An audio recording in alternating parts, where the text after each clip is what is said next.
We are live restream. Restream actually gave me a notification on Discord this time. Yeah, I set it up to go on Discord.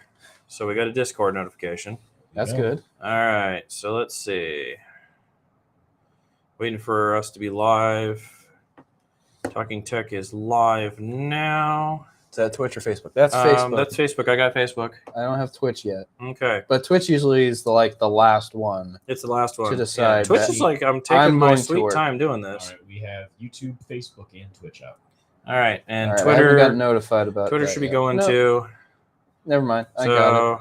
And guys, don't forget to share. Also, we have the wrong post. category on Twitch. What? It's still a set of course, though. Oh, that's right. I couldn't get it to go away.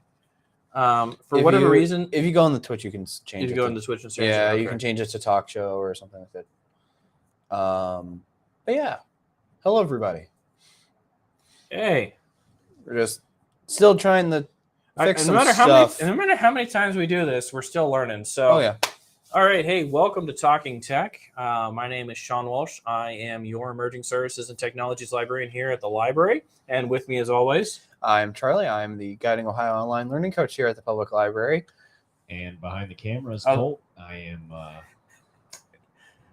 I forgot the segue. The Colt. I was trying to segue to Colt, but he just started talking.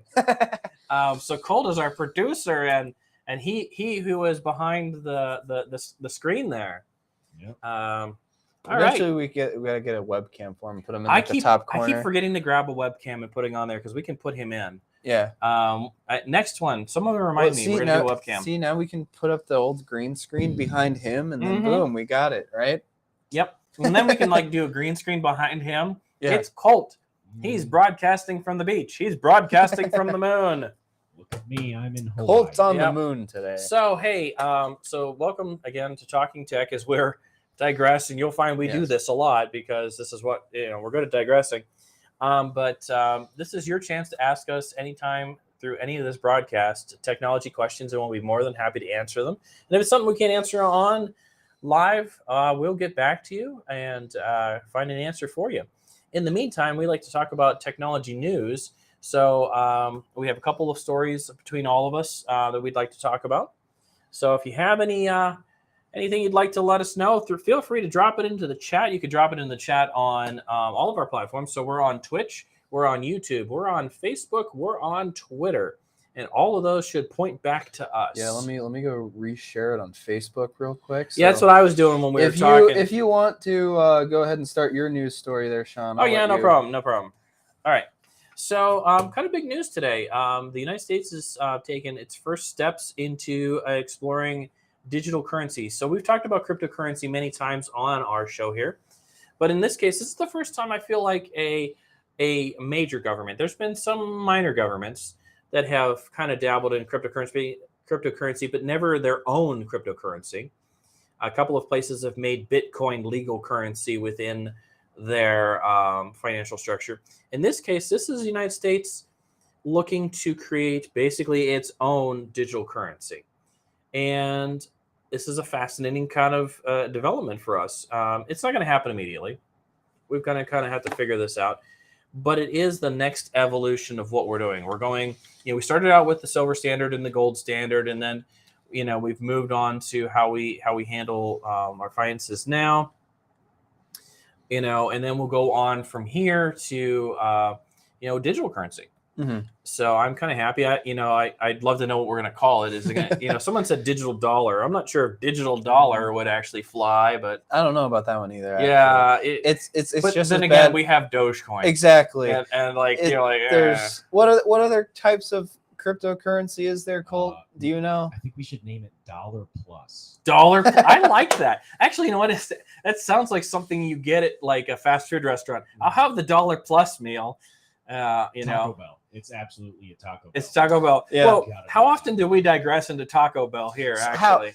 Because, what was it, 2 months ago I talked about the Taco Pass, the monthly Taco Pass. And none of us got it, for the best of my knowledge. We should have. Oh, no. So we were talking about tacos before we went live.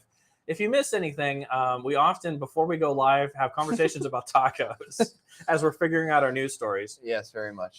So yeah, digital currency is going to be something that U.S. and it's kind of interesting because a lot of other countries use the dollar as their currency, Mm-hmm. which I didn't realize that until I was talking to a couple people overseas in Discord. And like, I'm going to say it badly, but there's the island nation of Palau. They consider themselves a U.S. protectorate. They use our currency. Okay. They speak their own language, which I don't know what that one is called. I apologize for that. But the dollar is their currency. Mm-hmm. And there's a couple other countries that use the dollar as their currency. They don't have their own whatever currency, which is kind of fascinating. Which, I mean, if you're a small country and you don't... Yeah. Why? Really? Yeah. Why not? Exactly. Yeah. All right. Do we want to go with this monstrosity of a... Yeah, let's go with this monstrosity. I'm not going to try and diss the great engineers at Kia, right? Like the car, like or the designers, I should say, not engineers. Well, I guess kind of both. It's both. Design engineers is what they are. So Kia, you know them for their SUVs. You know them for their sedans and, you know, some coupes and all that kind of stuff. They changed their logo too recently. It's like the block letter K. It looks like 9 Inch Nails. Yeah. It looks like the logo for 9 Inch Nails. Yeah. Because one rolled up on me on the road and I'm like, who made that car? Yeah. And then I started seeing more of them. I'm like, and I finally Googled it. I'm like, oh, it's Kia. Okay. Yeah. So Kia, like Trent Reznor made cars. So Kia is jumping on the electric bandwagon as well. I mean, most car companies are doing it nowadays. And they're coming out with a pickup truck. Kia. Yeah. Because they've never... Again. Because we were talking ahead of time. None of us ever think in anything we've ever known about this car company that they've ever made a pickup truck. Mm-hmm. But, you know, I also take consideration like Mazda and Ford in the 90s with their kind of like small collaboration with some of their vehicles that they had. Like, I mean, they kind of copied off of I think they copied off the Escape too, didn't they? At the time. Oh yeah. They did the Escape. They did the Ranger at the time. But it's definitely just weird because you don't think of Mazda either as like. So should we cut the audience over to it? Cut them over to the picture in your PC? If you want to show them the. Yeah. Are you ready? Is it already on? Is it on? No, I'm switching it now. Oh, you're switching it now? Okay. So there's a little delay for whatever reason when we switch to the laptop. There's a little bit of a delay in timing on the mixer, and I still haven't figured out why. Yeah. So like it's trying. Is it trying? Is it still trying? Yeah. All right. Yeah. Thinking about moving. It's thinking about thinking. Yeah, but we think this.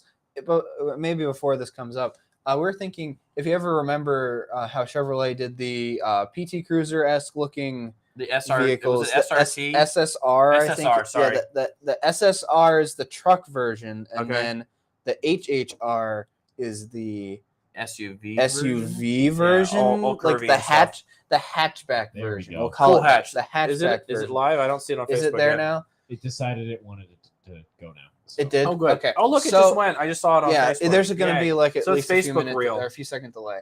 So this is what it's supposed to look like. Yeah, it's all curvy. Yeah, it's all curvy. It's basically exactly like almost. I'm not going to say the it's bumpers exactly. are weird too. Yeah. I mean, I'm not an industrial designer,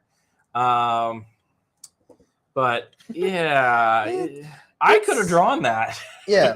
Now I will not say saying much. It does give, it's Kia's roadmap to 2030. So by I think it was like 2027, they're going to have like something along the lines of 14 electric models. Yeah. Now, and I mean, it's going to be no surprise to everybody.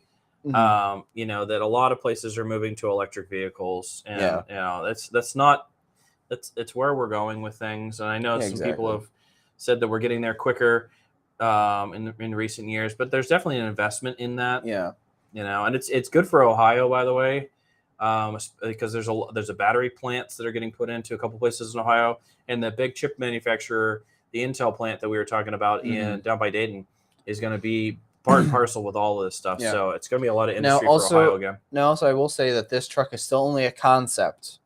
Yes. It is only the concept. It's very concepty. Why are concept cars always so squishy? If you remember how concept goes to... Good evening, Madison. The public library's computers are going to shut down in 5 minutes. Please save your work and exit your program. Thank you and have a good evening. Thank you, Margaret.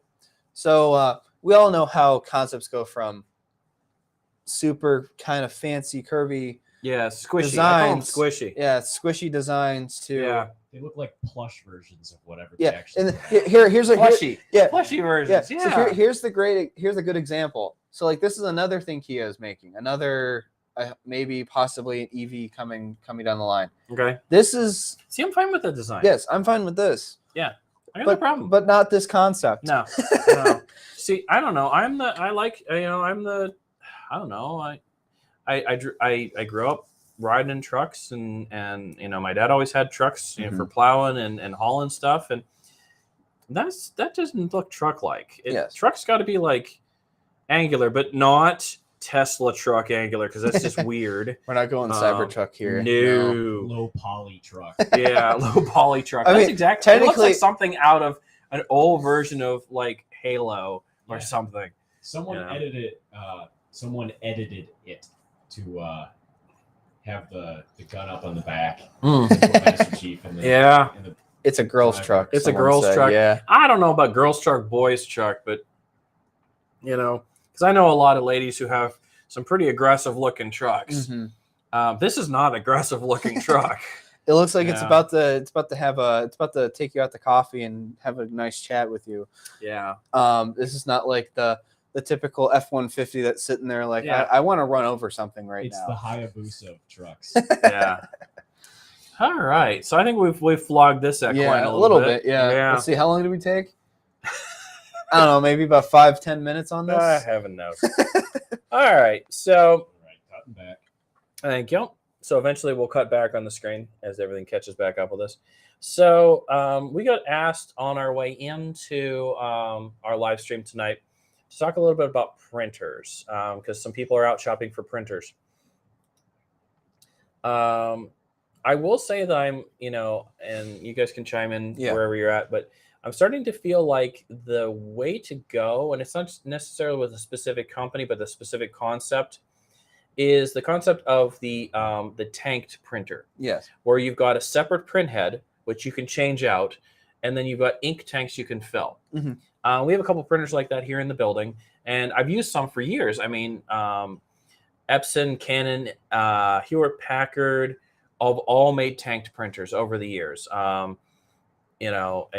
I think it's kind of, if I was going to be buying a printer and I wasn't buying a laser printer, I would definitely go with a tanked based printer, because I like the concept of, if I run out of a specific color of ink, I don't throw the cartridge away.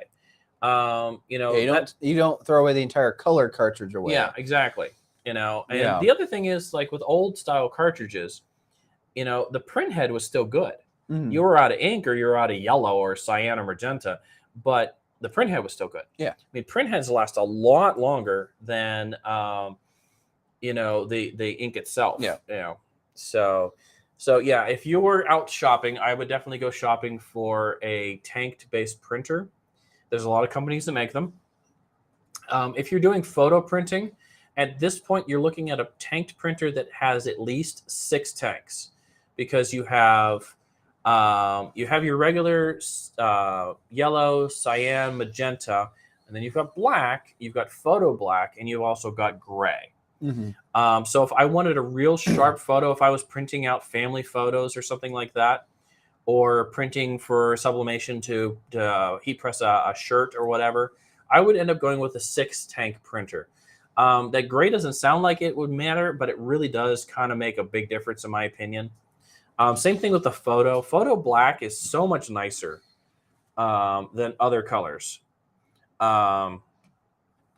It just really shines on a photo. Yeah. It's so much better. So hopefully that answers your questions. If not, please always, after our video is done, you can always throw something in the comments and we'll address them in a future video. Mm-hmm. Now, what else the next thing is that Epson that we have out there, right? Yeah.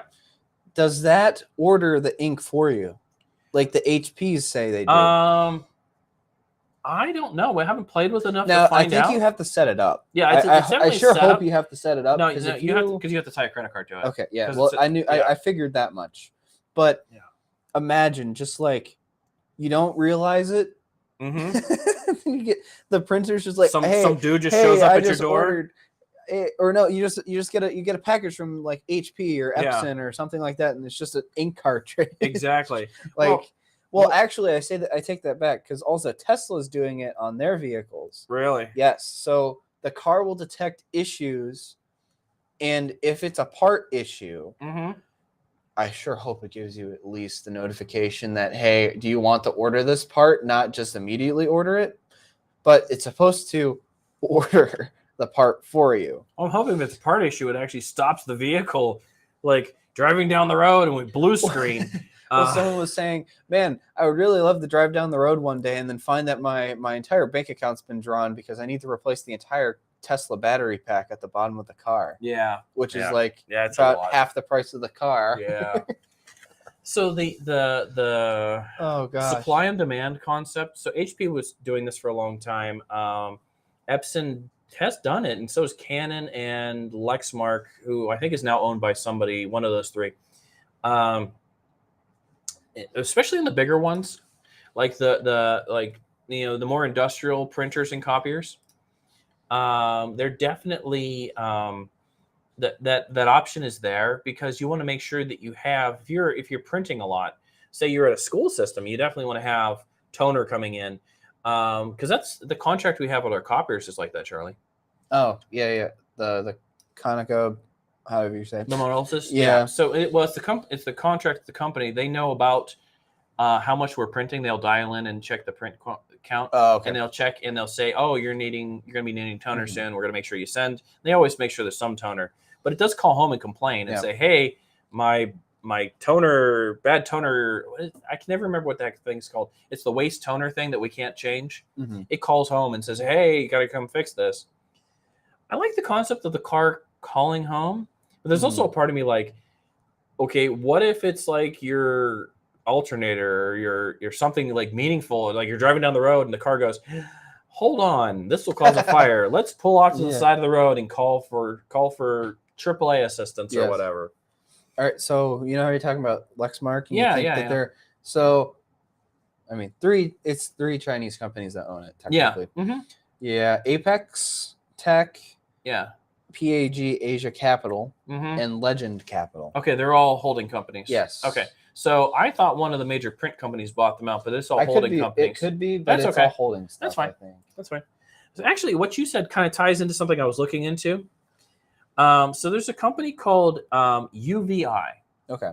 And so it's like UV like ultraviolet, and then I like eyeball. They're putting in these inspection systems, car inspection systems. So think like driving into a car wash, okay? Except instead of washing your car, the camera goes around your car and checks for problems. Oh, so like what they do for motorsports. Yeah. So I know, especially. In fact, it may even be the same company. I watch way too much NASCAR. To save my life, please. No, I think we're all in that boat there. So what they do is that they send each car through like a laser scanning thing, and it will the system's supposed to detect any differences from a reference car to the car that's being scanned. And if it notices any issues with it, even if like the lug nut on the wheel is 1 inch off, it's supposed to detect it, and it will find the team for it. Yeah, and I think this company might have been involved with that. So that's for NASCAR, it's to prevent cheating or whatever. Yeah. In this case, like Volvo is going to be putting it into their their service stations. Their service stations. Okay. And so you drive your car, and it will inspect, and it'll say, "Oh, well, your tires have too much wear, or you have a gouge in your tire that potentially will spring a leak, or some other." See if I can say this right. Telemetric data. So basically, the stuff that your OBID reader, the card reader reads underneath your car, will read that, and then so analyze your car. Okay. And say, okay, here are the things that need to be replaced. And it's kind of almost for the same thing for just like NASCAR. It's for people who run fleet vehicles or they run their vehicles a lot. Yeah. And it's to inspect the cars so that when you take it to the dealer to get repaired, they don't miss something. Good evening, Madison patrons. The Madison Public Library is going to close in 10 minutes. Please make your final selections and bring them to the checkout desk at this time. Pick up all copies and printouts. Thank you and have a good evening. Thank you, Margaret. So yeah, so it's a nice concept, and I'd like to see these installed more because it would be nice to, just like going to get a car wash. Yeah. Drive through and get a car check. And be able to print out a diagnostic or get emailed a diagnostic, more like it, and say, hey, when we scanned your car, we noticed that your back rear tire is wearing too much. You may have to go in and get, a rod or something adjusted, or, or, hey, we think your tires may be out of balance based on the way they're worn. You may have thrown a wheel weight. Because in fact, I think I hit a pothole and threw a wheel weight because my car is vibrating weird. Yeah. So I'm gonna have to go somewhere and have them put a wheel weight on, because 'tis the season for potholes. Now, see, maybe I'm saying this out of speculation, but maybe this could be focused towards e-checks as well. Well, it's funny. They're Possibly. getting rid of e-checks. Well, I know that there's a saying that they're going. No, to. they are. Oh, they are. So for certain age cars, in a lot of the e-check areas in Ohio, at least I know in Ohio, for certain age cars, you don't have to e-check. Well, I knew that. Yeah. Yeah. But I'm saying maybe this would make the inspection process for that kind of stuff easier. I don't know. I mean, because there's already a self-test zone that I use all the time. Yeah. At least we don't live in Pennsylvania where we have to get inspected every year. Because they cite you for like bad windshield wipers and things like that. Well, yeah, and then isn't it I don't know if this has ever changed, but I know my parents were like, well, you can't have like a dime or quarter size amount of rust on the car. They're very something particular. about that. They're very particular. I knew about that at PA. But Pennsylvania, their inspection process, it's amazing because you see cars on the road at PA and they're like, how do these pass inspection? But if you go to a legit inspection place, they're very, very particular. Yeah. Mm-hmm. Yeah, but PA's in the Rust Belt. Well, yeah, it's called the Rust Belt because of industry, not because of rust on cars. You didn't know that, did you? That's placebo. Education. It happens during our live streams. So what else you got, Charlie? I don't know. Let's see. What do I want to do? I think this one's just kind of cool. Oh, that one? Yeah. So the video game company, I know I'm going to call it video game company, the Xbox Game Studios. So you know them for Halo, you know them for your Forza racing games, you know them for, I'm trying to think of other stuff. They produce a lot of games. Just a lot of video games at this point. Their recent title of one of their racing franchises is incorporating sign language into their games on screen.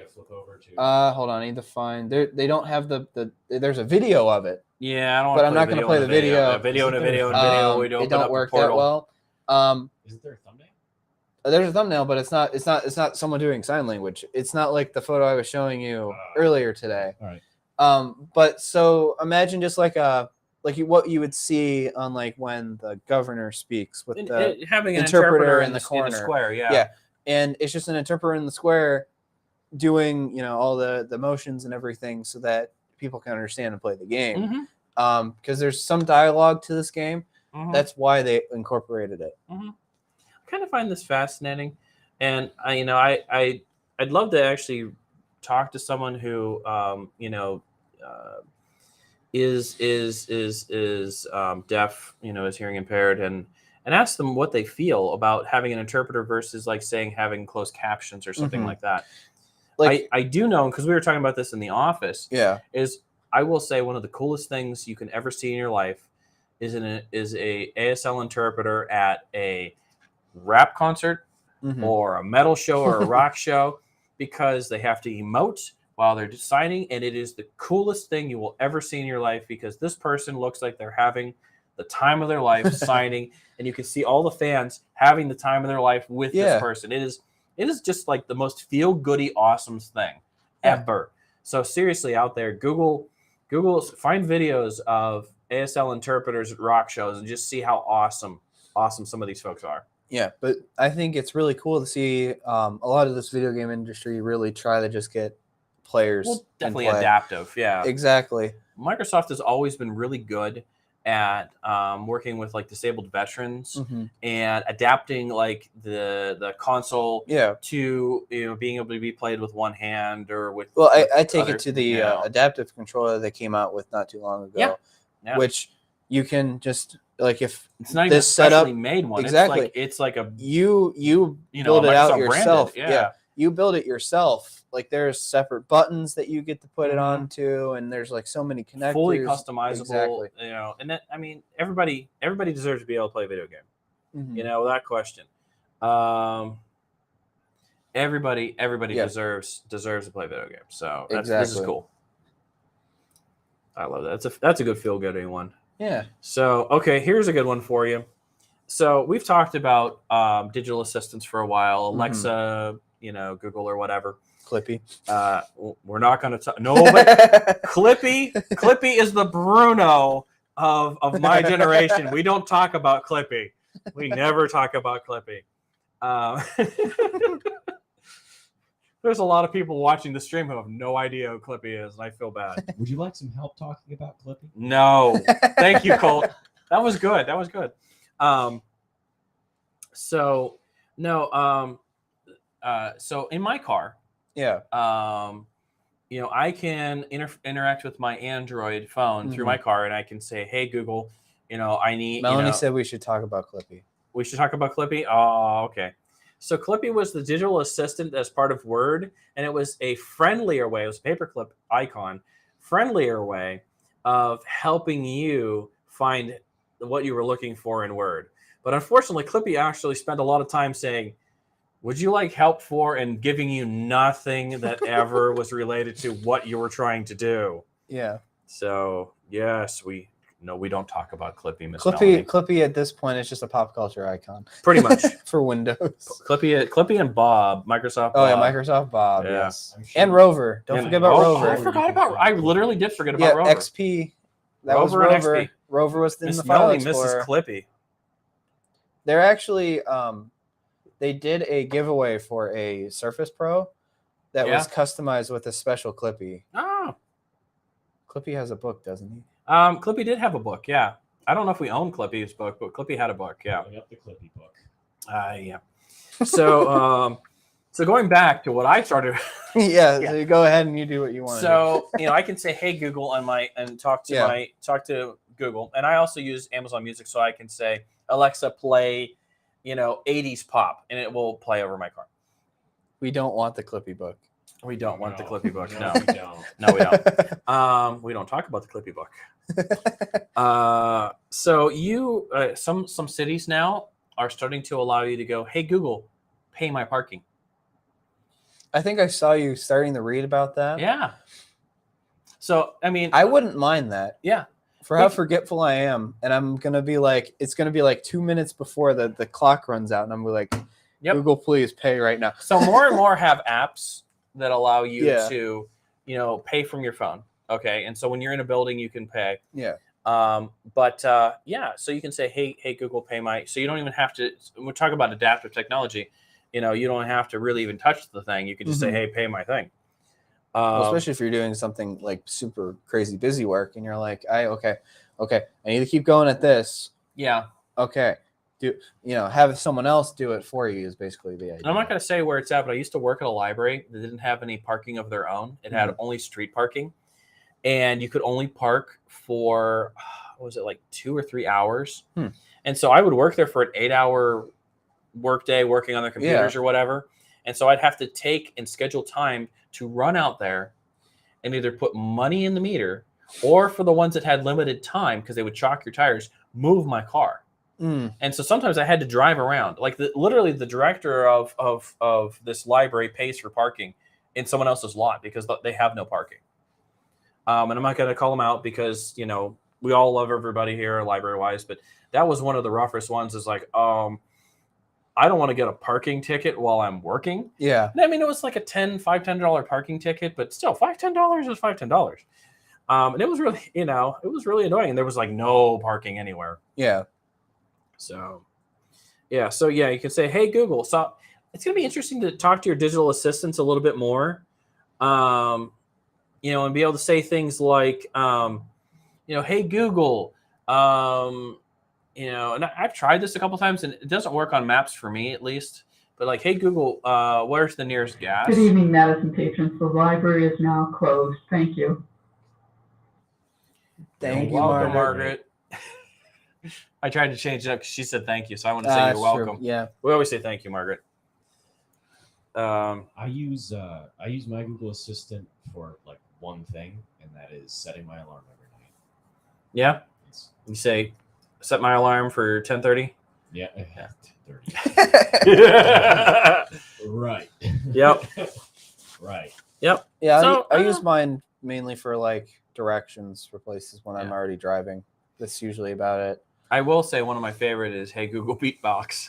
Oh yeah. Or Hey Google. My son loves to ask it to tell him knock knock jokes.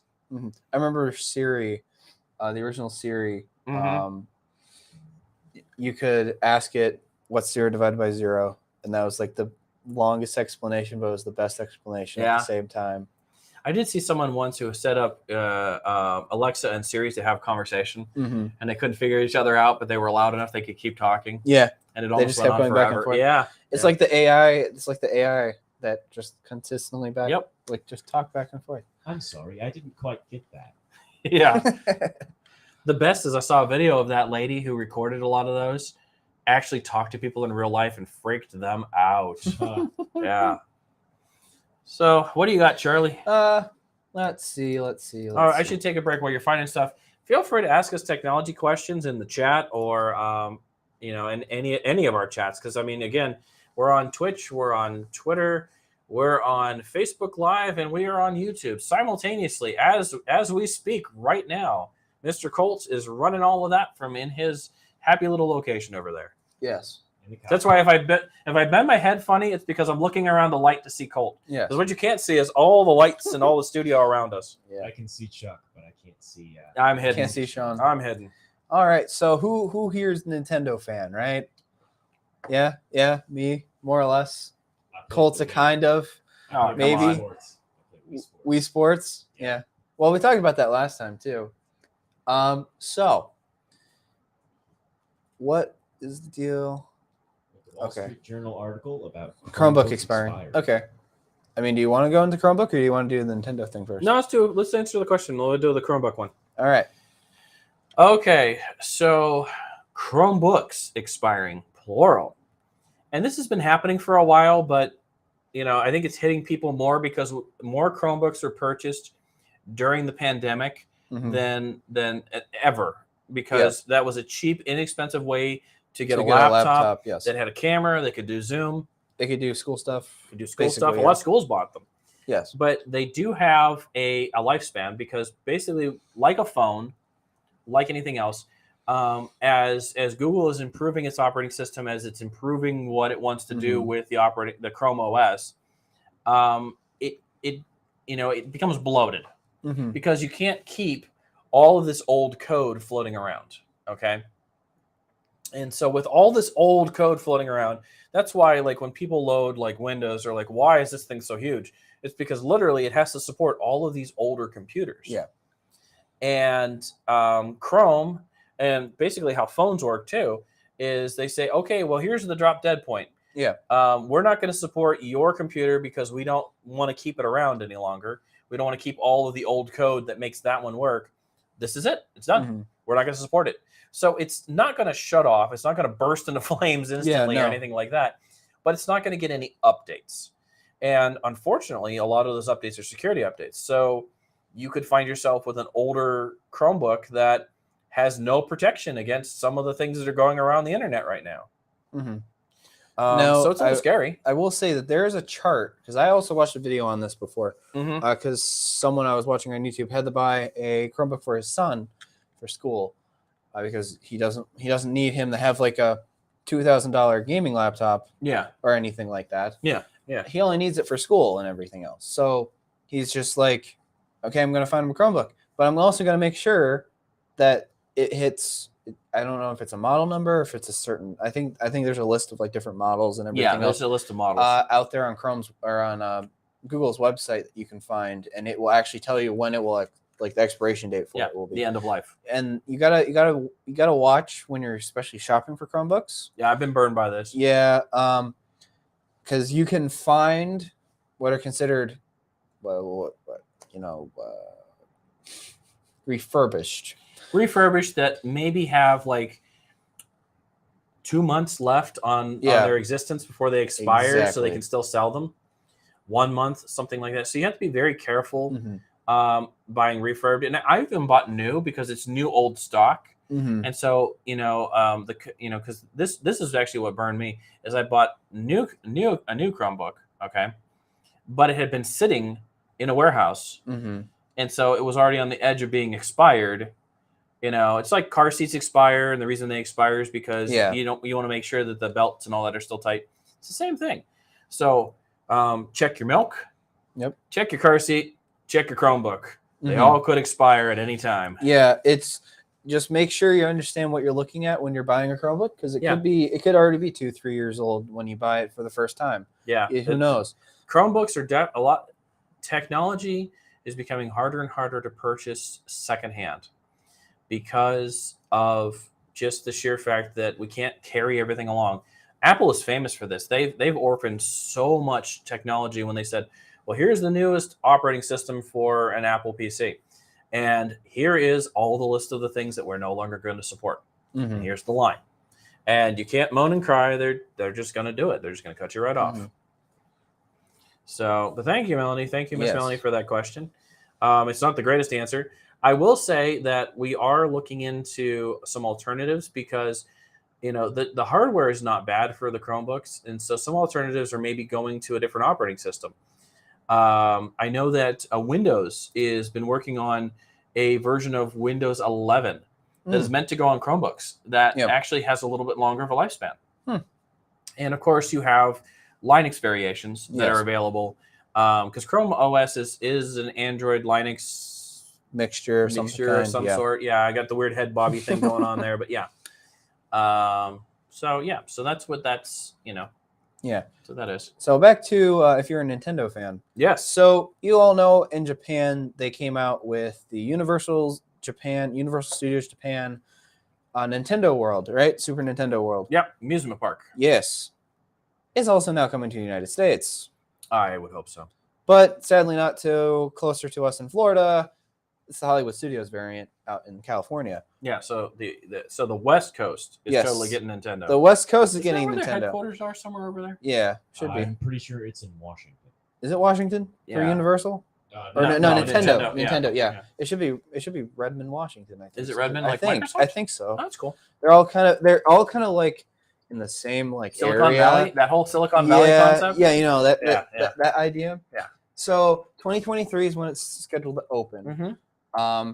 It's gonna basically be a carbon copy of the one in Japan. Well, that makes sense. I understand. So they've already done all the engineering and development. Just reproduce it and maybe it maybe add a few different things than the one Japan doesn't have. Maybe something a little more Americentric. I don't know. Yeah, I don't know. Something like that. But I hope everything's in English. Yeah, it should be. But who's to say that they won't just? It's not like we find T-shirts and stuff that have, Japanese writing of some kind on it. Yes. But we know the concept for it, so it's like, okay, I know what this T-shirt's about. Yep, exactly. Well, that's gonna be fun. Yeah. Now I'll probably never go because it's probably too expensive.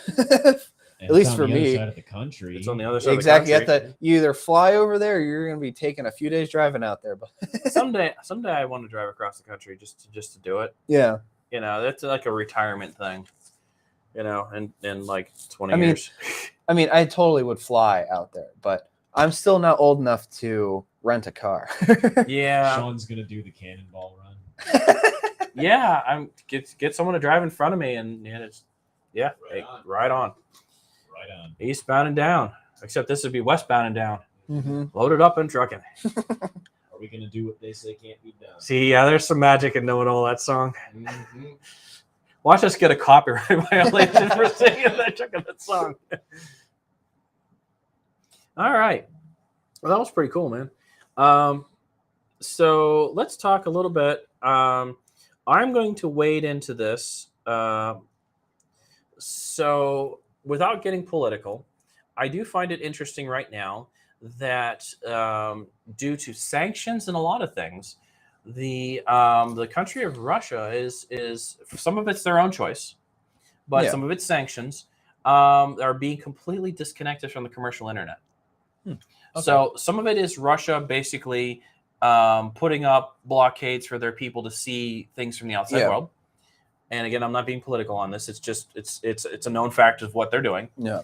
But other companies are not providing their services. Mhm. So internet hosting companies are saying that if it's coming into the Russian IP space, we're not letting it go. Mhm. So it's kind of fascinating to see in a modern age, you know, you don't think of the internet as being something like a spigot you can turn off, but in this case, it is. It's a spigot you can turn off. Well, I take that in consideration because like TikTok's doing the same thing. They're not allowing new posts from Russia.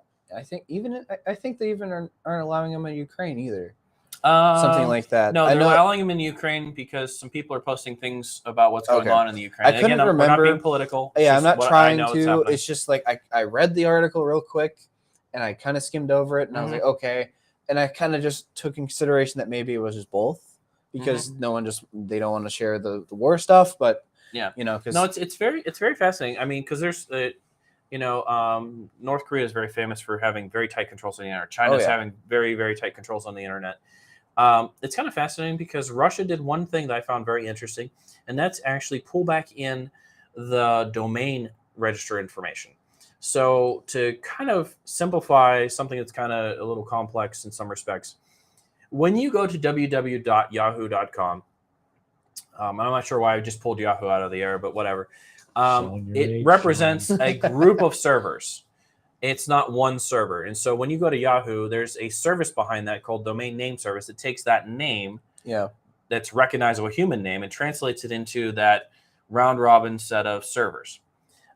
If you control DNS, you control what goes on anywhere. So for example, if I controlled DNS on your computer and I said, if you type in www.cnn.com and it took you to the library website, I could do that on your PC and it's not difficult to do. And so I'm kind of interested to see what happens because I've watched this kind of go through on a couple of technology things that I follow and some internet things where literally Russia has pulled in a copy of all of their domains out there. And so in theory, at the head end, so think where Russia connects to the rest of the world, they can control and change. When you go to www.cnn.com, they are in full control of what is there. Yeah, I can kind of see that from. They're in full control of like whitehouse.gov because it's not our site that they've hacked. It's actually what the person's trying to get to. So it's very fascinating to be able to control that. So it's like a large scale VPN almost. Not a virtual private network. In this case, it's a large scale private network, totally private network. Because a VPN is like a tunnel to get you from one place to another. Yeah, right. In this case, this is actually a total private network, as if I was running my own web server in my house, and all of the computers went to only that web server, and that was the internet as far as they were concerned. Right.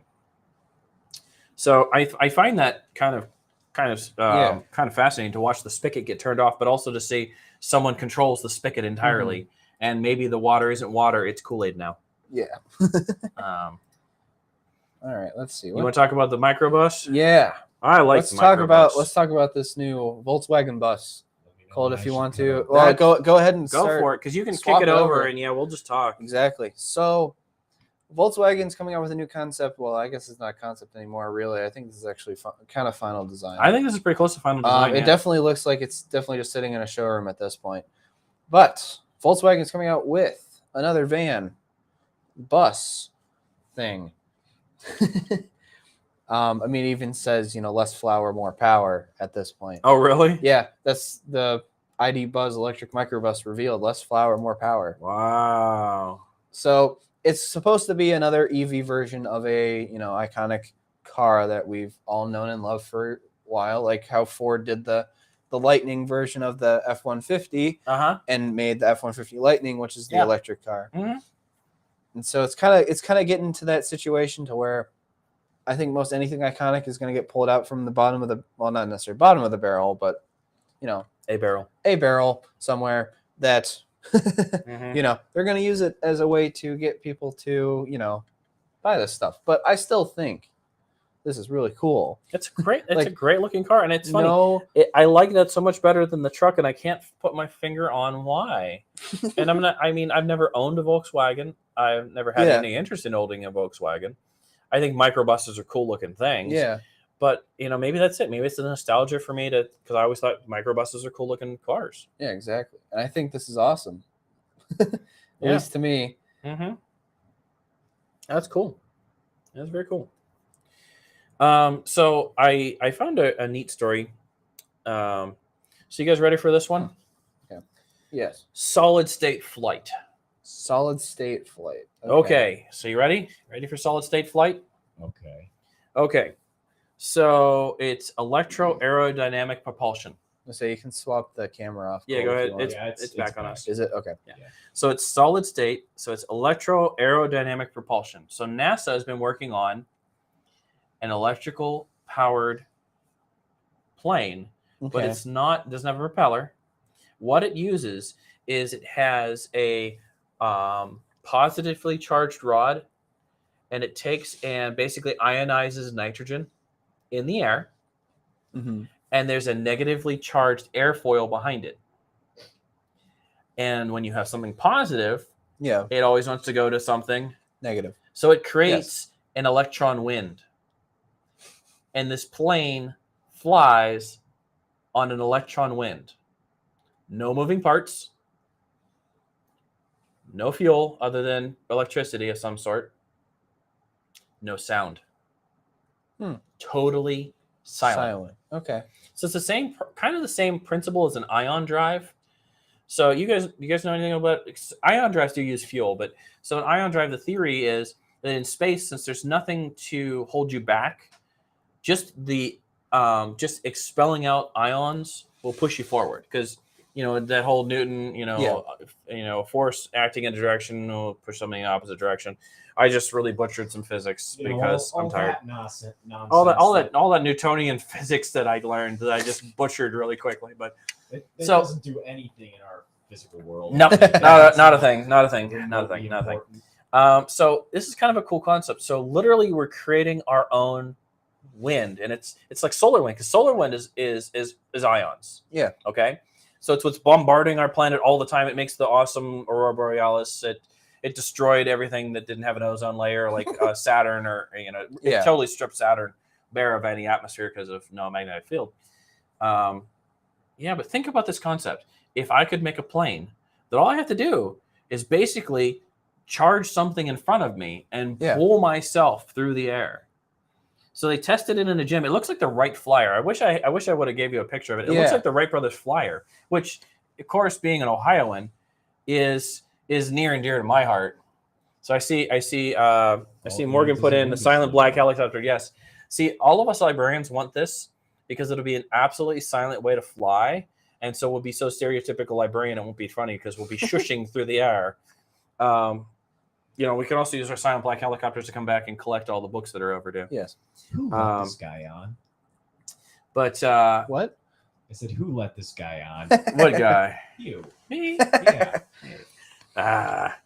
So, but it's a cool concept. I'm kind of excited because I've always been fascinated by ion engines. Because when I was a kid, it was like that was going to be the thing. And now I'm 43 years old and it's still going to be the thing. It's like cold fusion. It's going to be the thing.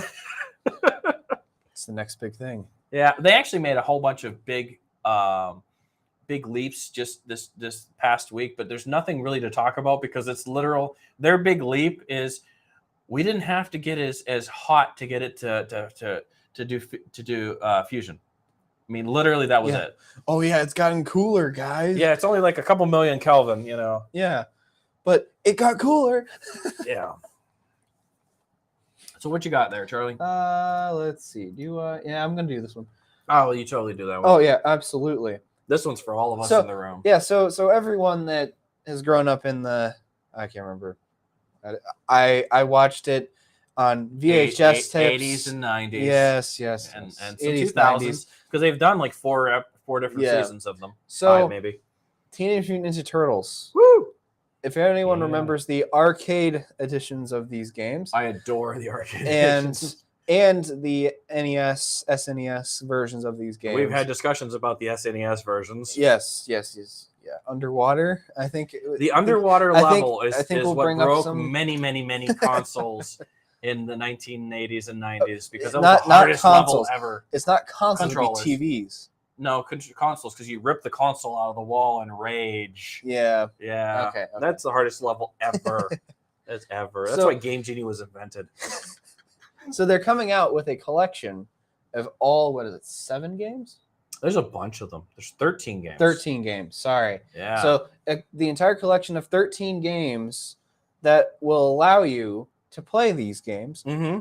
with a rewind feature so that when you go through this underwater level, If no one knows about this level, watch a video and just see the Yeah. sheer rage of trying to do this particular level. but you can rewind it and go back to where you messed up. yes. And then you can basically maybe correct yourself. I'll Yeah, say no. maybe, because Yeah, who no. knows if you'll actually be able to correct yourself. You can try. Exactly. Fighter pilots with their amazing reflexes probably still couldn't do the darn turtles underwater level. Yeah. But I also remember I've seen these at Walmart, the level up, or what are they called? The remake of the cabinets. The console, the Yeah, cabinet remakes. cabinet They're remakes. called level ups. Are they level ups? Yeah, my friend okay. has one. I remember seeing the four stick Turtles one, Oh, that's the greatest game. It really was. and It was like I you was and your 3 other buddies, and it was just great. yeah, and it was so cool to see, because like you could actually just move each one of them around, and it was Mhm. awesome. But yeah, it's just like I get to finally try to play these games without having to Emulate Try them, to or find have an them. old console. Yeah. Or find an old arcade. or find an adapter that allows you to play it this way and this way. Yes, It gets sketchy the farther down the ladder you go. absolutely. The more and more you go but- down, it's not fun. But we were talking a little bit. So there's something about the pandemic and nostalgia that we have noticed that everything that has to do with old video games is either super popular or super expensive. Yep. So if you're looking for old consoles, I know we have a place in the village here that sells, and they do a great job. I'm not, but like I've seen the prices that they were offering, and things have gone up, and it's not just because people just really want these things. Mhm. It's It's really turned out to be a video game collector's world right now, yeah, I guess. absolutely. So if you have anything old laying around in your attic or closet and it's still usable, now's a good time to throw it up on eBay or go to one of these great little community stores that resell the stuff. Yeah. So I'm gonna do another NASA one because ahead and I'm do that, totally yeah. excited about this. And that should maybe possibly finish us off. It may tonight. get us We'll close. see. Feel free to ask us any questions at any time, by the way, or even on the video later. Ask us questions. Oh yeah. So- 7-minute warning. 7-minute warning. Okay. 7 minute. I don't think the 7-minute warning has ever existed anywhere else. It's usually 5 or 10. So we're gonna create the 7-minute warning now. 7 minutes. And I already used a minute. 7-minute stretch. It's a 7-inning stretch. 7 minutes. Isn't it? It Yeah, is. 7 innings straight. Yeah. Okay. Yeah, baseball. I had to pause for a minute. Baseball's not in a sports, not my thing. So NASA has now been finally fully funded for human moonlander. Ooh. So we are going back to the moon. It is official. It is budgeted. Moon It's fully time. funded. It is paid Moon for. time. And I realize there's an awful lot of stuff in the world that we could be spending money on. But there's a small part of me who feels like space exploration is that one thing that kind of brings us all together, because we're all, I want to have that moment like in the 60s when we watched someone step on the moon for the first time and the whole world kind of held its breath and went, wow. I want to have that darn moment again. I want to be watching TV and see an astronaut land on the moon and step back out for the first time, and I don't, I think the last time we were on the moon was in the 70s. I don't know. I'm not super good with this. Mm-hmm. I'm a space person, but oddly enough, I cannot remember the last time we actually were physically on the moon. I want to see that. I want to see. Colt, you looking it up for us? December of 1972. December of 1970. So I did have the 70s. I was doing pretty good. Yep. All right. Yay me. So you youngsters can watch the moon landing. So you youngsters can watch the moon landing. Yep. So we can watch. I want to watch I've seen the video. But I want to see that again. I want to see us land on the moon. Yeah. Well, Well, I think it was still even cool when, what's his name shot himself into space. The Elon Musk, not Elon Jeff Musk. Bezos. Yeah, Bezos Yeah. and what's the other one? Virgin. Richard Virgin Branson. Mobile. Yeah, Richard Branson. Branson, yeah.